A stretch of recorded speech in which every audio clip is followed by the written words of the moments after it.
인생은 장거리 경주입니다. 평생을 달려야 되는 기나긴 과정이죠. 인생 경주다들 중에는 바르게 달려서 영광된 피날레를 장식하는 사람들도 있지만, 반대로 궤도를 벗어나거나 잘못된 길을 선택함으로 불명예스럽게 결말을 맺는 분들도 있습니다. 여러분 기억하실지 모르지만 1988년도에 한국에서 서머 올림픽이 열렸습니다. 그때 육상의 꽃이라고 하는 100m 달리기 결승전에 벤 존슨이라고 하는 캐나다 선수와 칼 루이스라고 하는 미국 선수가 붙었습니다.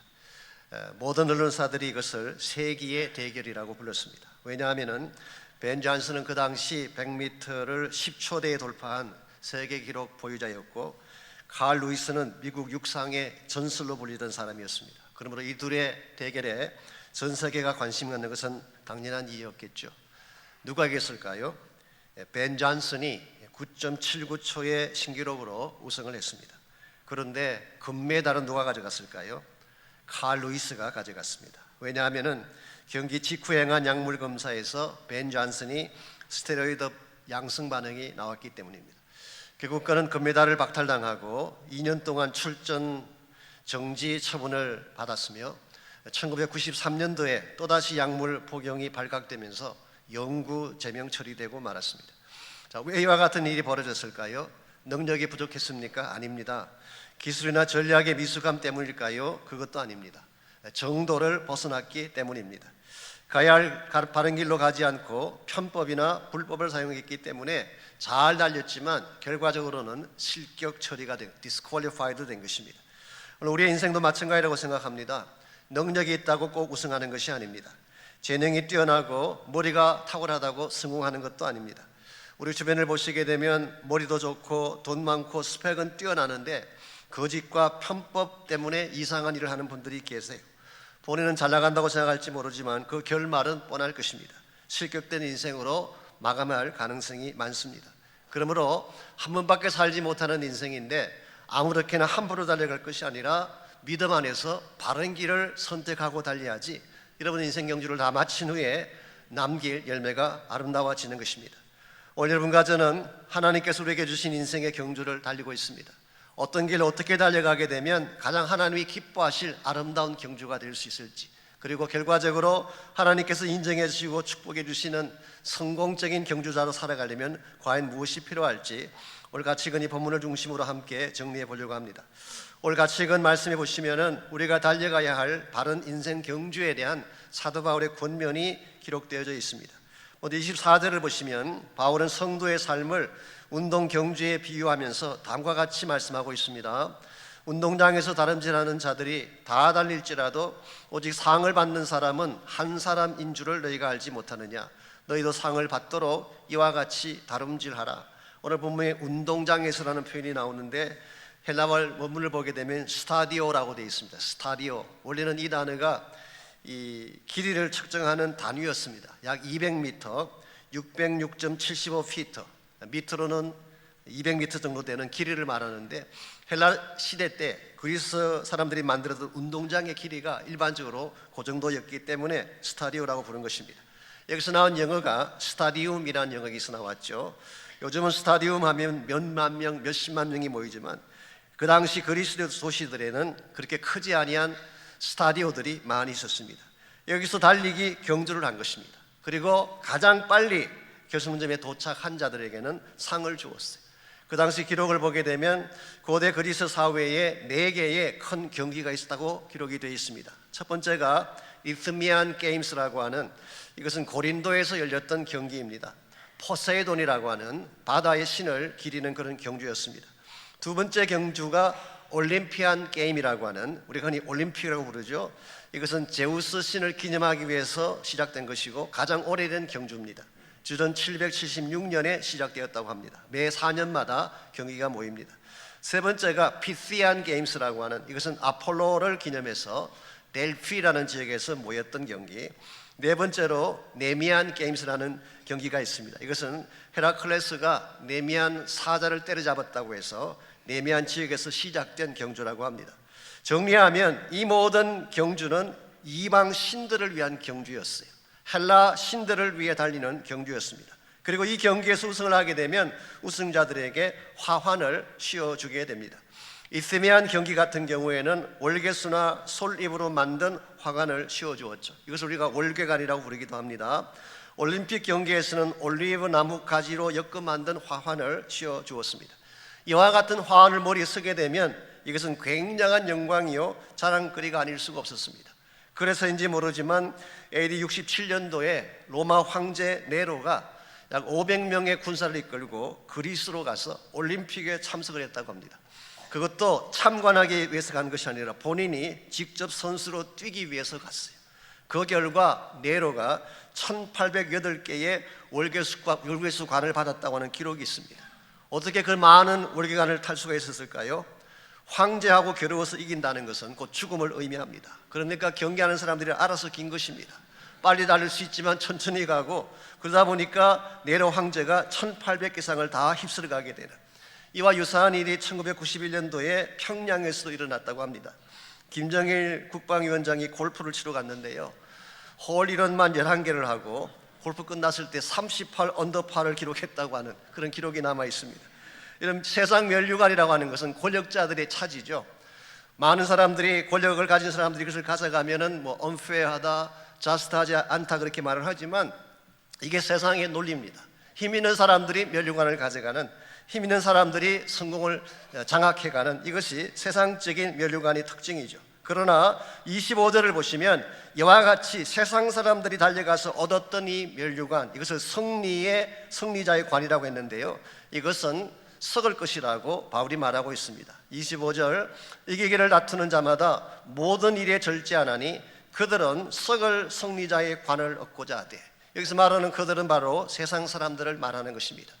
헬라의 신들을 위해 전심을 다해 경주하는 그 사람들은 결국 마지막에 받게 될 관이 썩을 승리의 관이다 라고 했습니다. 아무리 화려하고 아름답게 잘 만들어도 그 관은 꽃으로 만들든지 나뭇잎으로 만든 것이기 때문에 그 크라운은 영원할 수가 없어요. 결국 시들어지게 되는 것입니다. 저는 여기 우리 모두가 주목해야 될 세상 면류관에 현주소가 있다고 생각합니다. 오늘날도 많은 사람들이 세상의 신들을 위한 경주에 참여를 하고 있죠.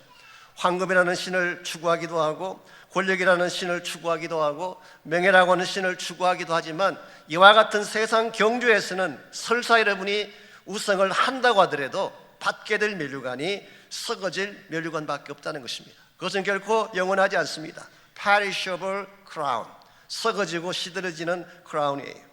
그 반면에 우리가 추구해야 될 면류관은 어떤 것인가요? 25절에 계속 기록하고 있죠. 우리는 썩지 아니할 것을 얻고자 한다. 이것은 영원한 면류관을 말하는 것입니다. 이 땅에서 나에게 부여해주는 크라운이 아니라 하나님께서 준비하신 하늘의 면류관, 이것은 imperishable crown, 썩지 아니할 영원한 면류관이라고 설명하고 있습니다.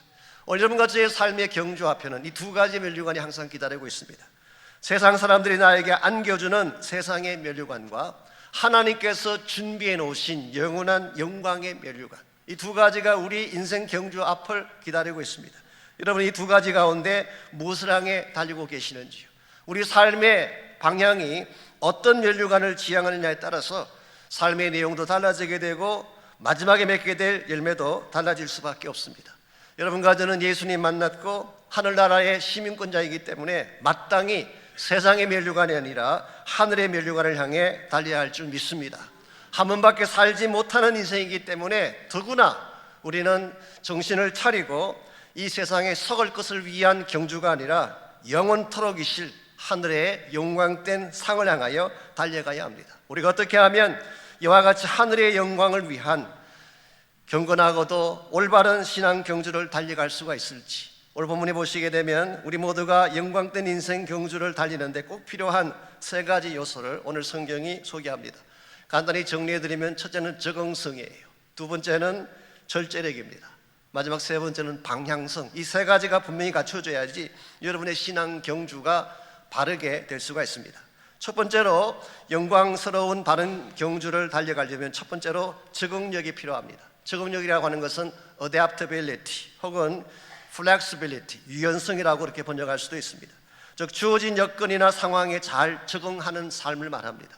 자기 입장만 고집하는 것이 아니라 주어진 상황이나 주어진 다른 사람의 형편에 나를 잘 적응시키는 것, 이게 있어야지 건강한 경주를 달릴 수 있다는 뜻입니다. 19절부터 23절까지를 보시면 사도 바울이 복음이라는 목표를 위해서 어떠한 적응을 했는지가 오늘 본문에 잘 소개가 되고 있습니다. 먼저 19절, 내가 모든 사람에게서 자유로우나 스스로 모든 사람에게 종이 된 것은 더 많은 사람을 얻고자 함이라고 했습니다. 지금까지 소개해드린 것처럼 바울은 자유인이었습니다. 얼마든지 자신의 권리를 다 행사할 수가 있지만 모든 사람에게 종이 됐대요. 즉 자신의 권리를 포기하고 자신을 비웠다는 것입니다. 바울이 이와 같이 자신의 모든 권리를 다 비우고 포기한 이유는 더 많은 사람을 얻기 위함이라고 했습니다. 우리는 여기서 바울의 가치관을 발견할 수가 있습니다. 바울에게 중요한 것은 자신의 위치나 포지션이 아니라 사람이었어요. 어떻게 하면 복음을 통해서 한 사람을 구할 수가 있느냐? 생명을 건지고 사람을 케어하는 것이 바울의 더 큰 가치인 것을 알 수가 있습니다. 그러면서 사도 바울이 몇 가지 실예를 들고 있습니다. 먼저 20절 말씀 보시면 유대인들에게 내가 유대인과 같이 된 것은 유대인들을 얻고자 함이요 율법 아래에 있는 자들에게는 내가 율법 아래에 있지 아니하나 율법 아래에 있는 자 같이 된 것은 율법 아래에 있는 자들을 얻고자 함이라고 했습니다. 즉 바울은 유대인을 만나면 유대인처럼 행동을 했어요. 율법 아래에 있는 사람을 만나면 본인도 율법 아래 사는 사람처럼 행동했다는 것입니다. 우리가 아는 바처럼 사도 바울은 베냐민 지파 출신입니다. 완벽한 유대인이었죠. 더구나 그냥 유대인이 아니라 히브리인 중에 히브리라고 했어요. 유대인이라고 다 히브리 말을 했던 건 아니에요.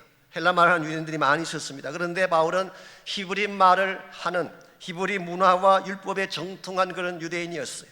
이와 같이 가장 유대적인 사람이 바울이었는데 이 바울은 예수님 만난 이후에 그 모든 것을 다 버렸어요. 그리고 우리의 구원은 혈통 때문이 아니라 믿음만으로 구원받는다는 복음을 선포했습니다. 그러므로 사도 바울에게 있어서 유대인됨이라고 하는 것은 구원의 조건이 결코 아닌 것입니다. 그래도 불구하고 오늘 본문에서 뭐라고 말씀하고 있습니까? 이 유대인 되는 것이 구원받는 데는 아무런 문제가 되지 아니하지만 그래도 불구하고 유대인을 만나면 유대인처럼 행하고 율법에 있는 사람들을 만나면 율법 아래에 있는 사람처럼 행했다. 실제로 사도행전 16장에 보게 되면 디모데가 사도 바울을 따르기 시작했을 때에 할례를 행하게 합니다. 크리스찬이 되는 과정에는 할례가 필요 없습니다. 할례 받지 않아도 되는 것입니다. 그래도 불구하고 왜 할례를 받게 했을까요? 장차 유대인들을 향한 사역의 문을 열기 위해서 그렇게 한 거예요. 사도행전 21장에 보게 되면 사도 바울은 예루살렘에 올라갔다가 결례 예식에 참여하게 됩니다. 이것도 바울이 할 필요가 없는 것입니다. 이미 율법을 다 떠났기 때문에 벗어났기 때문에 할 필요가 없는 것이지만 바울은 유대인들이 있는 그 예루살렘에서 많은 유대인들이 보는 가운데에 결례 예식을 받았어요. 왜 이와 같은 일을 했을까요? 유대인들의 마음을 열어서 복음을 전하기 위해서요. 이 말씀을 오해하시면 안 됩니다. 사도 바울이 진리를, 복음의 진리를 컴프로마이즈 했다, 그런 뜻이 결코 아닙니다. 여러분이 아시는 것처럼 바울은 복음의 진리에 대해서는 한 번도 양보한 적이 없습니다. 갈라디아서를 읽어보십시오. 딴 건 몰라도 복음에 관한 한은 정말 단호하고 어떤 양보도 하지 않는 것이 바울이었어요. 그러나 복음의 진리가 아닌 외적인 형식이나 비본질적인 것에 대해서는 얼마든지 양보할 수 있다.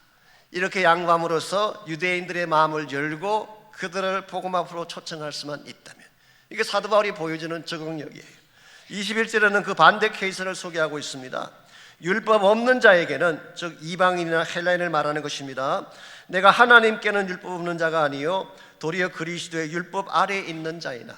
여기서 다시 한번 바울은 예수 믿는다고 해서 율법을 지킬 필요가 없다고 말하고 있지 않습니다. 율법의 정신과 계명은 알아야 되는 것입니다.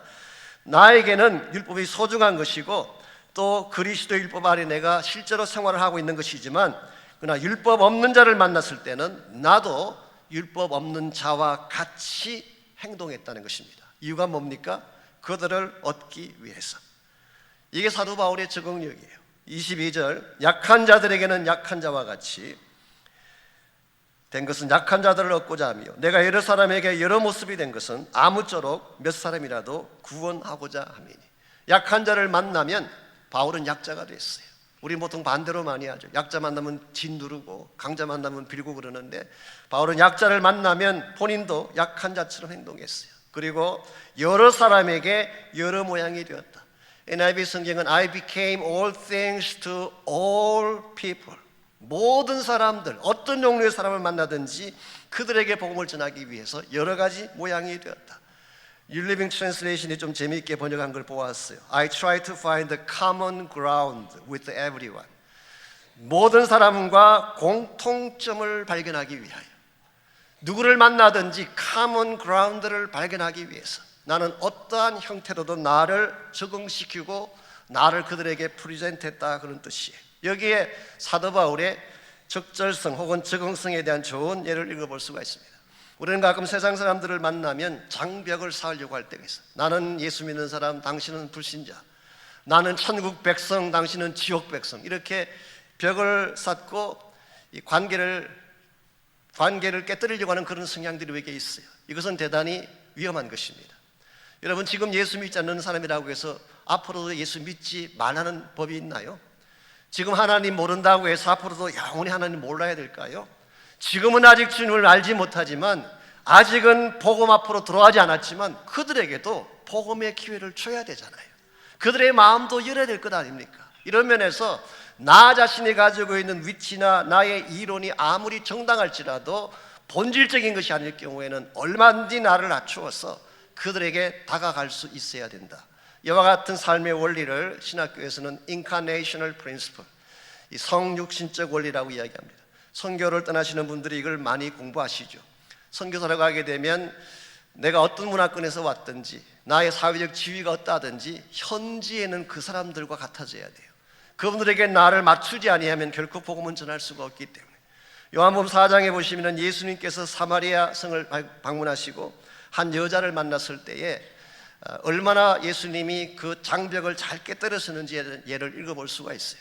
먼저 사마리아 땅으로 갔다는 것 자체가 지역적 장벽을 깨뜨리신 것입니다.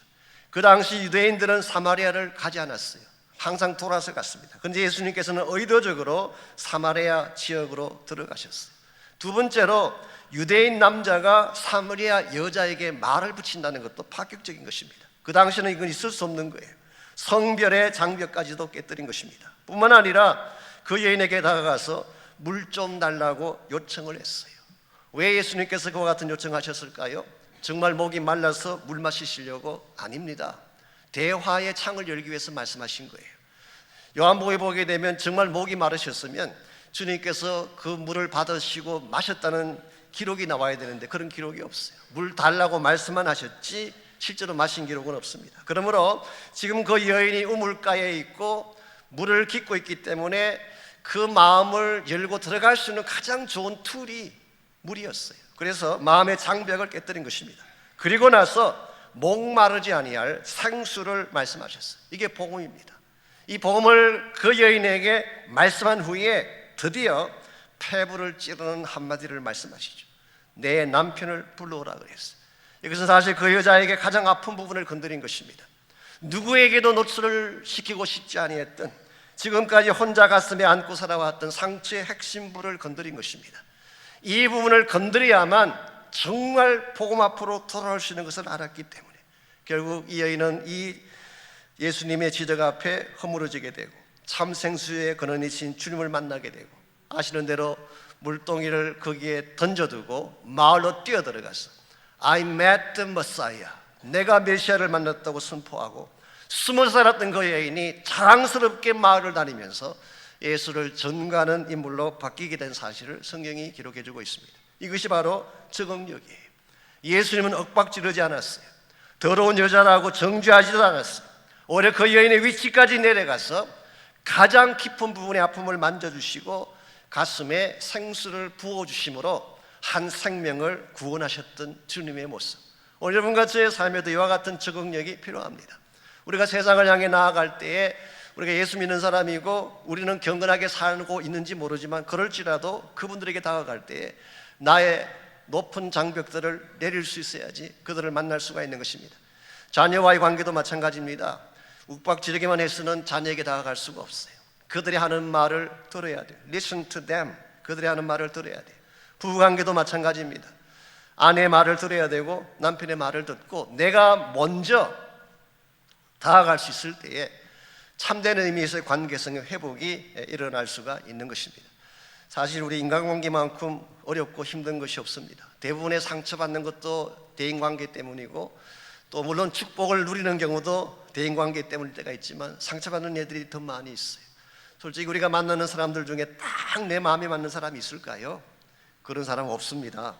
실제로 이런 재미있는 이야기가 있지 않습니까? 미국의 방송인 중에 바버라 월트스라고 하는 여자분이 계셨어요. 유명한 앵커 워먼이기도 하고 시사 인터뷰의 최고 수준의 인터뷰이기도 했죠. ABC 이브닝 뉴스를 진행했던 진행자이기도 합니다. 한마디로 참 똑똑한 여자였어요. 그런데 이 똑똑한 여자가 결혼을 4번 했습니다. 왜 4번씩 결혼했는가? 남자를 만났는데 성격이 안 맞았어요. 성격이 안 맞아서 같이 살지 못하고 헤어지기를 4번 했다는 뜻입니다. 그런데 이분이 3번째 이혼한 남자가 1984년도에 이혼한 몰버 아델손이라고 하는 그런 남자입니다. 이 남자와 헤어진 후에 다시 또 다른 남자를 만나야 되니까 자신에게 가장 적합한 남자를 구하기 위해서 컴퓨터에 자신의 모든 정보를 다 입력시켰어요. 자신의 성격, 취미, 성향, 지적인 수준 다 학벌 다 집어넣었어요. 그리고 전문 업체에 의뢰를 했습니다. 지금 집어넣은 나의 이 모든 정보에 가장 적합한 남자를 찾아달라고 부탁을 했어요. 그 업체에서 미국의 유명한 남자들 정보를 다 취합해서 그걸 다 종합했더니 누구와 매치가 됐을까요? 2년 전에 이혼했던 몰버 아델슨이라는 이름과 매치가 되더래요. 그래서 실제로 그 사람과 1986년도에 다시 결혼을 했어요. 자, 이 스토리가 우리에게 무엇을 가르쳐주고 있나요? 바꿔봐야 별 수 없다 그 말이에요. 어떤 80 넘으신 할머니 말씀처럼 살아봐 그놈이 다 그놈이야 그런 뜻이에요. 그러니까 진작부터 나를 적응시켜야지 고치려고 하고 바꾸려고 하니까 안 되는 것입니다. 내가 먼저 다가가서 어차피 사람은 다 달라요. 성격 다 다르고 자기 주장 다 다른 것입니다. 그걸 어떻게 다 맞출 수가 있겠어요? 나를 내려놓는 수밖에 없는 것입니다. 내가 먼저 다가서는 수밖에 없는 것입니다. 그래서 우리가 만난 부부관계라고 하는 것이 하나님 맺어주신 소중한 관계잖아요. 이왕이면 인생 경주 끝날 때까지 함께 달려야지 중간에 깨어지고 흩어져서 되겠습니까? 이런 면에서 여러분이 하나님 안에서 복음의 사역을 하는데도 적응력이 필요하고 인간관계를 아름답게 만들어가는데도 적응력이 필요합니다. 두 번째로 우리의 인생 경주를 바르게 달리려면 절제력이 있어야 돼요. 셀프 컨트롤을 할 수 있어야지 인생 경주를 끝까지 바르게 할 수가 있습니다. 25절 말씀 다시 보십시오. 이기기를 다투는 자마다 모든 일에 절제한다고 했습니다. 이 절제한다는 이 표현이 앵크라 투에타이라는 헬라 말이라는데요, 사실은 이것이 고대 경주자들이 사용했던, 헬라의 경주자들이 사용했던 전문 용어라고 합니다. 10개월 정도, 헬라에서는 이 경주를 참석하려면 약 10개월 정도 고된 훈련을 받아야 됩니다. 그때 음식이나 오락이나 수면이나 시간 등 모든 것을 철저하게 통제하는 생활을 하는데 이 훈련 과정을 앵크라 투에테이라고 불렀다고 합니다. 즉 내가 경기에 나가서 우승하려면 먹을 것 다 먹고 놀 것 다 놀고 마음대로 하면서는 결코 우승할 수 없다 그런 뜻이에요. 여러분 우리 크리스천 사람도 마찬가지입니다. 내가 하고 싶은 건 마음대로 다 하면서 어떻게 하나님 영광 위에 살 수가 있겠어요? 반드시 우리에게는 나를 통제할 수 있는 셀프 컨트롤이 필요하다는 것입니다. 그래서 27절을 보시면 바울은 이렇게 말씀합니다. 내가 내 몸을 쳐 복종케 함은, 사도 바울이 자기 몸을 자기가 쳐서 복종시킨대요. 이 말의 뜻은 자기가 자기 스스로를 때린다 그런 뜻입니다. 자, 이 표현에서 우리는 뭘 발견할 수 있나요? 지금 바울이 처리해야 될 가장 어려운 적이 누구라는 것입니까? 나 자신이라는 뜻이에요. 내가 가장 무서운 적이에요. 외부의 공격이나 환경이 아니라 나의 크리스찬 경주에 있어서 가장 극복해야 될 싸움의 대상이 나 자신이라 그런 뜻이에요. 실제로 크리스찬 라이프에 있어서 가장 우리가 대적하고 힘들어야 될 대적이 우리가 가진 육신의 소욕이에요. 자기 육신과의 싸움이에요. 사도 바울이 언젠가 말씀했죠. 우리 안에 2개의 자아가 있다고. 로마서 7장 다룰 때 말씀드렸습니다. 예수 믿는 순간 우리 안에 새 자아가 이루어집니다. New nature. 주님과 더불어 교제하고 주님과 더불어 생명을 누리는 New nature. 그런데 동시에 우리 안에는 또 뭐가 있나요? 옛자가 아직 남아있어. 올드 네이처가 아직 남아있는 것입니다. 그래서 크리스찬 삶은 예수 믿는 순간부터 투쟁의 연속이에요. 예수를 만난 새 자와 옛날 내가 가지고 있던 옛자, 옛 성품이죠. 이것을 우리가 플래시라고 부르기도 하고 육신의 소욕이라고 부르기도 합니다. 이 두 자의 투쟁이 크리스찬 삶의 진행 과정입니다. 여기에서 여러분이 옛자를 꺾지 아니하면, 옛자를 컨트롤할 수가 없게 되면 여러분은 결국 영광된 승리를 향해 나갈 수가 없다, 그런 뜻이. 그래서 27절 하반부를 보시면 좀 스트롱한 경고 하나가 기록되어 있습니다. 내가 왜 내 몸을 처복종시켜야 되느냐? 그 이유는 내가 남에게 전파한 후에 자신이 도리어 버림을 당할까 두려워하기 때문이다. 내가 열심히 복음을 전가하고 하나님의 사역을 다 했는데, 다 한 후에 나 자신은 도리어 버림받을까 두려워한다고 말하고 있어요. 여기서 버림받는다는 말의 뜻은 구원을 상실한다, 그런 뜻은 아닙니다. 한 번 받은 구원은 상실하지 않습니다. 오히려 이 말의 뜻은 내가 열심히 복음 사역을 했는데 이 복음 사역을 다 하고도 상을 받지 못한다, 그 뜻이에요. 영어로 말씀드리면 disqualified for the prize, 이 상의 실격자가 된다, 그런 뜻이에요. 사실 이건 참 안타까운 케이스죠. 열심히 복음 전하고 열심히 교회를 했습니다. 열심히 하나님 사역을 했는데 나를 절제하지 못해서, 나 자신을 컨트롤하지 못해서 마지막 부분에 가서 지금까지 모든 사역을 다 말아먹고 모든 것을 다 무산시킴으로 말미암아 내가 받아야 할 프라이즈, 내가 받아야 할 면류관을 상실케 한다면 이것만큼 안타까운 일이 어디 있겠어요. 사실 우리가 인간관계에서도 흔히 발견하는 것이, 잘 살아오다가 마지막 한순간에 참지 못해서 이 사랑의 열매를 맺지 못하는 경우를 볼 수가 있어요. 우리 모두에게는 화가 나면 화를 품는 성향이 있어요. 저에게도 여러분에게도 있어요. 또 마음이 상하게 되면 상한 마음을 갖게 됩니다. 그래서 우리도 모르게 우리 안에 형성된 분노나 상한 마음이나 이와 같은 것들을 절제하지 못하게 되면 이게 관계를 깨뜨리고 사람을 아프게 하는 것입니다. 그래서 우리 모두에게 있는 이와 같은 이 육신적인 성향, 이 성향을 컨트롤해야만 바른 관계를 만들고 건강한 관계를 만들어갈 수가 있는데, 솔직한 고백으로 우리 옛자를 컨트롤하는 것이 쉬울까요?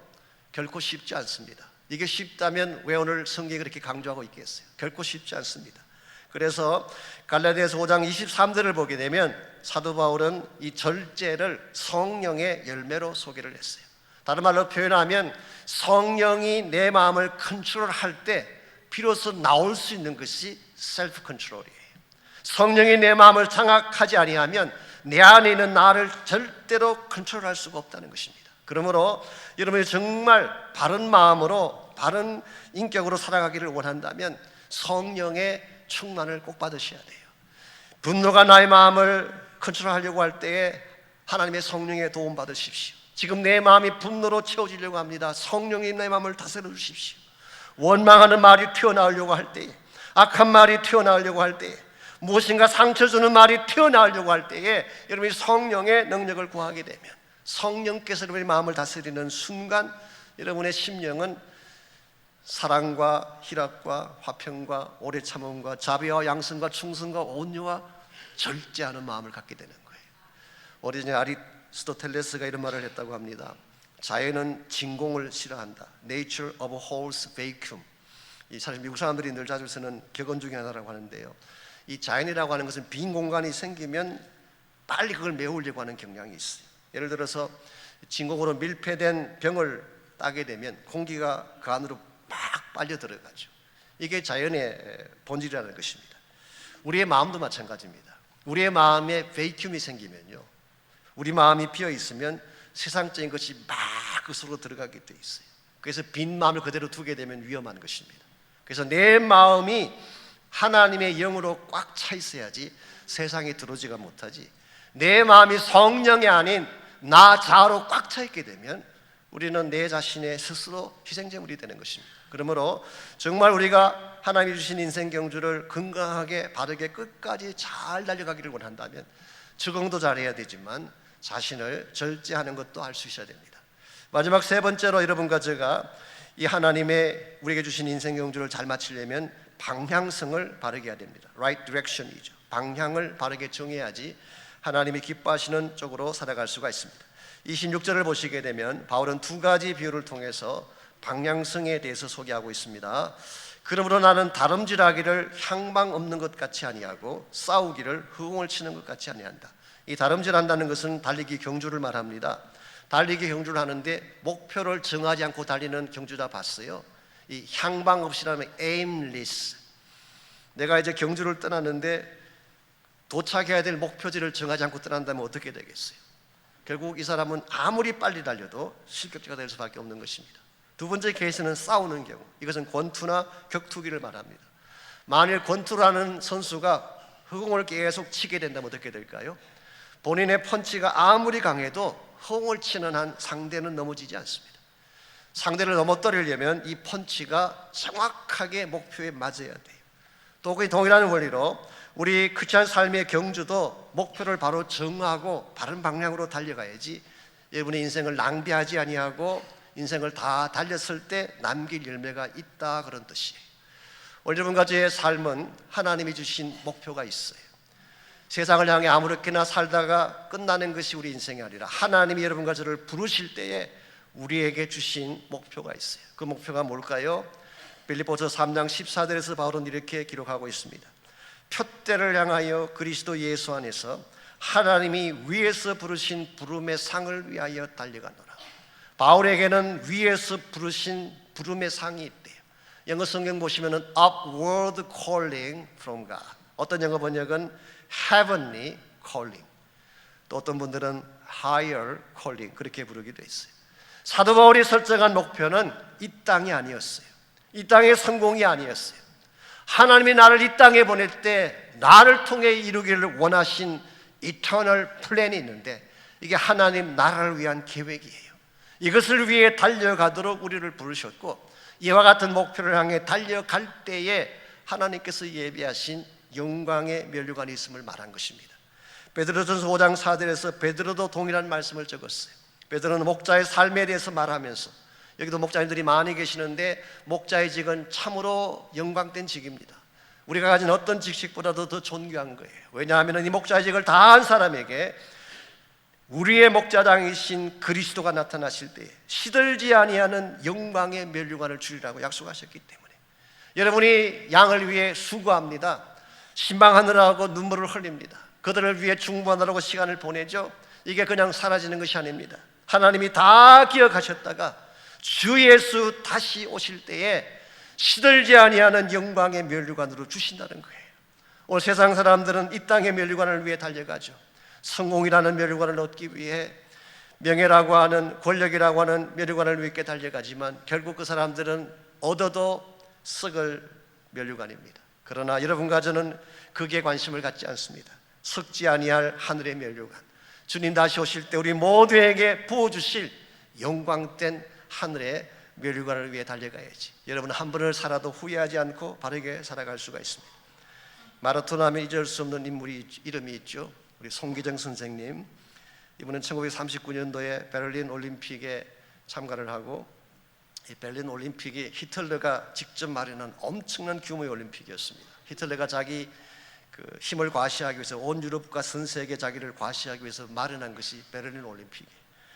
제일 마지막 클라이맥스가 항상 마라톤입니다. 그 마라톤 마지막 모든 사람이 다 운집한 그 운동장에 누가 들어오느냐, 이게 굉장히 중요한 것입니다. 그때 히틀러는 솔직히 게르만 민족이 1등으로 들어오기를 원했어요. 그리고 그것을 온 세계에 보여주기를 원했는데 뜻밖으로 조그마한 체구에 조선인이 들어왔어요. 그 조선인이 송기정이라는 분이었습니다. 그 당시 우리나라가 일본 치하에 있었기 때문에 그가 시상식에 올라가서 금메달을 딸 때, 사실 이 올림픽에 특별히 마라톤의 금메달을 딴다는 것은 이건 보통 영광이 아니에요. 너무나 기뻐해야 될 그런 자리인데 그래도 불구하고 이분은 꽃다발로 가슴을 가리고 일장기가 보이지 않도록 꽃다발로 가슴을 가리고 고개를 숙여서 울기 시작했어요. 왜냐하면 그의 가슴에 달린 것은 태극기가 아니라 일장기였기 때문에. 나중에 시상식이 끝난 후에 이 송기정 씨를 길렀던 선생님이 김교신이라는 분입니다. 이번에 양정 보통고등학교 다닐 때 선생님이셨고, 사실은 송기정 선수가 되게 한 분이 이분이래요. 훌륭한 신앙이었습니다. 이분이 평소에 늘 송기정을 가르쳤고 훈계했고 격려했던 그런 분이신데, 이 눈물을 바라보았더니 김교선 선생이 나중에 그런 말을 해주었대요. 지금 너의 가슴에 달린 깃발은 일장계일지 모르나 언젠가 하늘에 나부길 영광된 하나님 나라 깃발이 있다. 그러므로 그날을 바라보며 또다시 달리자. 그날을 바라보며 또다시 달리자. 저는 이 시간 여러분에게 이 동일한 말씀을 드리고 싶습니다. 이 땅에서 보는 깃발들 많이 있죠. 세상 사람들이 자랑하는 세상의 깃발들 많지만 우린 거기에 관심이 없습니다. 참으로 우리가 관심 가질 것은 주님 다시 오실 때에 주 예수 그리스도 앞에서 함께 흔들 영광의 깃발, 우린 그날을 향해 달려가야 되겠고, 그날에 우리 주 예수 그리스도께서 여러분과 저에게 안겨줄 그 멸류관을 사모하며 달려가야지 우리 인생이 바르게 되고 인생을 다 산 후에 후회 없는 아름다운 결실되는 인생이 될 수가 있습니다. 그럼 우리 시간에 정말 내 인생의 참 소망이 무엇인지를 다시 한번 점검하면서 기도하는 시간이 있기를 바랍니다. 나의 참 소망이 오직 한 분 예수 그리스도 한 분밖에 없음을 고백하고, 이 땅에 썩어질 멸류관을 향해 살지 아니하고 이제부터는 주님 다시 오실 그날을 앙망하며 주 예수 다시 오실 그 길을 예비하며 주 앞에 섰을 때에 잘했다 칭찬받기 위한 아름다운 삶을 위해서 오늘도 우리의 삶을 달리기를 원하고, 우리 인생을 드리기를 원하고, 우리의 시간과 우리의 모든 삶의 현장들을 하나님께 올려드리기를 원합니다. 이와 같은 고백을 여러분 기도하시고 참으로 주님 오시는 날까지 성공적으로 또 바르게 낙오하지 아니하고 그 영광을 위해 마음껏 달려갈 수 있도록 하나님 도와달라고 합심해서 함께 기도하겠습니다.